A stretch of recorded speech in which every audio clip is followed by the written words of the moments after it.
बिस्मिल्लाहिर्रहमानिर्रहीम। मैं 12 रबीउल अव्वल के हवाले दे नाल ना झंडे की गल कर लगा वां। तेनू तनद ना समझे आ जाए।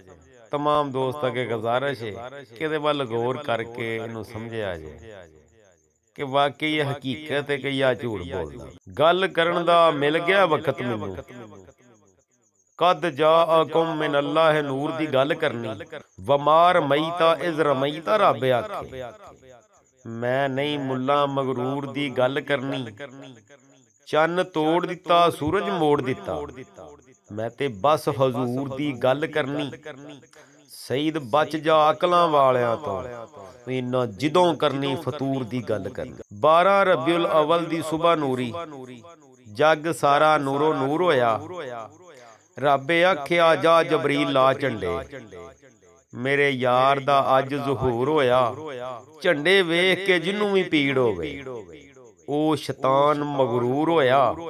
तेरियां नुकता चीनियां सुन सुन के सईद बोलन ते अज मजबूर होया। जदों हजूर दी होई आमद रब लुआए जबरील ने लाए झंडे। पहला काबे दी छत ते मुड़ मशरक मगरब लहराए झंडे। झंडियां विच भी फर्क हुंदा है। कुछ आम झंडे कुछ खास झंडे ते काली वाज वालियां कालियां दे कम वेखो। इन्हां काली चाह बनाए झंडे। सियासतदानां भी कम कमाल कीता। इन्हां घर घर चमकाए झंडे। किसे झंडे ते कोई नहीं एतराज करदा।